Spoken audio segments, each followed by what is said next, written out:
In 1881, a German scholar living in a quiet Cape village published a small, daring book. Theophilus Hahn, son of a missionary raised among the Nama, custodian of the Gray collection in Cape Town, set out to do something no one had done before, to take the religion of the so-called Hottentots seriously as a true faith with a real history.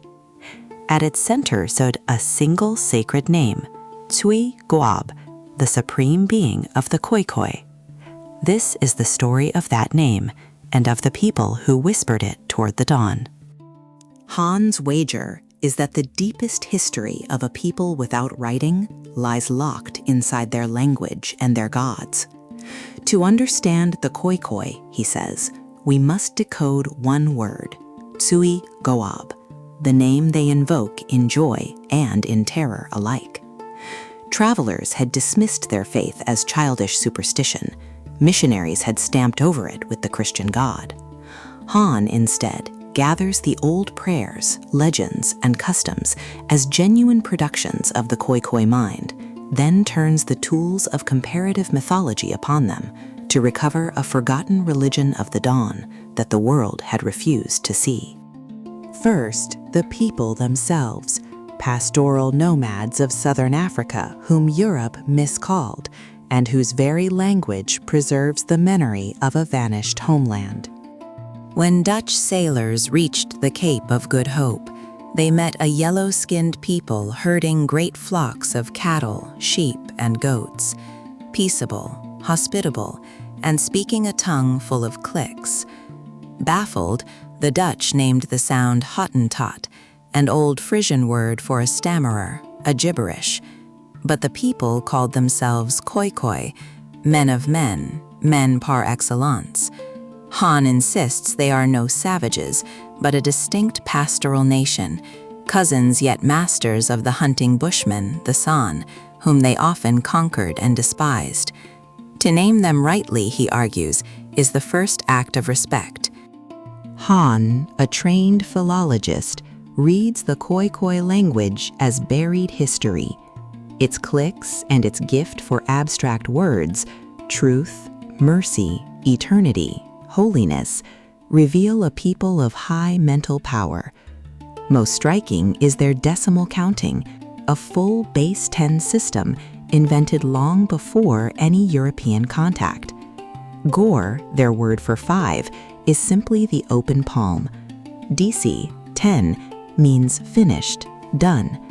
And because their numbers share old roots with the mountain-loving Gore tree, Hahn argues the Khoi-Khoi once lived in a mountainous fatherland before scattering across the deserts of Great Namaqualand and the Cape. Now to the heart of the book, the sacred name, the chief who became a god, and the dark enemy he could never quite kill. Above all stands Tsui-Goab, a name the Khoi-Khoi still speak with reverence and dread. Tsui-Gotse, the cry of good God, what will become of me? The elders remember him as the very first Khoi-Khoi, the ancestor from whom every tribe descends, a mighty chief and sorcerer. He gives the rain and makes the clouds. He makes the cattle and the ewes fruitful. He lives on high in a beautiful heaven. He is the avenger, too, who sees a guilty deed and punishes it. The missionaries themselves borrowed his name for their god, the All-Father of the Red Men. His story is a war.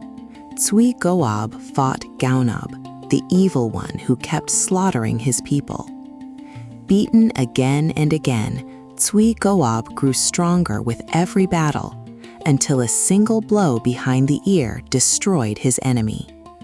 But the dying Gaunab struck back, wounding the victor's knee. So Wounded Knee became his name. The Quranas say the two beings still dwell apart, Tsui-Goab in the red sky, Gaunab in the black. Gaunab is the devil mothers warn their children against, the maker of the rainbow, a fire, they say, that lures men into it to die.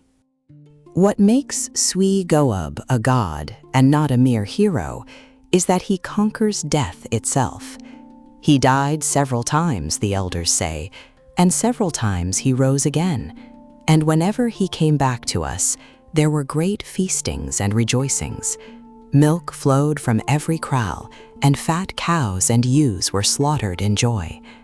At daybreak, the people turn their faces to the east, paint themselves with red ochre, and pray to him as All-Father. Here, Hahn argues, is the deepest pattern of religion: a dead ancestor, remembered, magnified, and at last enthroned among the clouds.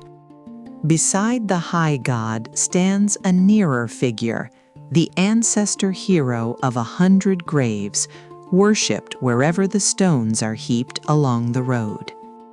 Beside Tsui-Goab walks Heitsi-eibib, every Nama's great-grandfather, a rich chief who lived in the east and could foretell the future. He too dies and lives again. The tales make him a trickster hero who clears the world of monsters. Challenged by Gama-Gorib, who flung travelers into a bottomless pit, Heitsi-eibib leapt free by crying, "Whole of my ancestors, lift up your bottom," then pitched the monster in with a blow behind the ear. He slew the man-eating lion and cursed the lying hare to feed only by night. Each victory explains the world the Khoi-Khoi knew. Across great Namakwa land, the traveler meets strange heaps of stones, the graves of Heitsi-eibib. He died and was buried in many places, the people say, for he died and rose so often. Passing one, a Khoi-Khoi adds a stone or a green branch and murmurs for luck and plenty. Give us cattle, give us game. Women lay down green twigs and bow before the cairn. This worship at the stone heaps, recorded by travelers since 1655, is the living heart of the old religion, a cult of the returning dead carried on long after the missionaries came. Finally, the myths that explain death itself and Hahn's startling claim about the dawn that binds all human faiths together. Why must men die at all? The moon, the Khoi-Khoi say, once sent the Hare to mankind with a message. As I die and am renewed, so shall you also be renewed.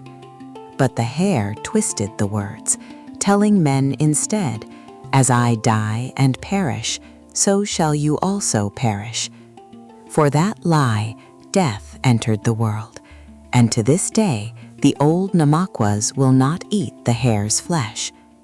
The moon herself, like Tsui-Goab, dies and returns, and so the new moon is met with dancing and song. Death, the myth confesses, was a message gone wrong. Theophilus Hahn, raised among the Nama and trained in philology at Hare, makes one bold claim. Tsui-Goab does not really mean wounded knee.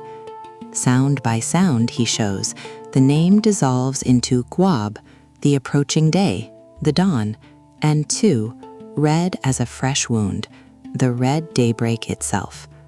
The Khoi-Khoi, like the Aryans of old, had deified the dawn and prayed each morning toward the brightening east.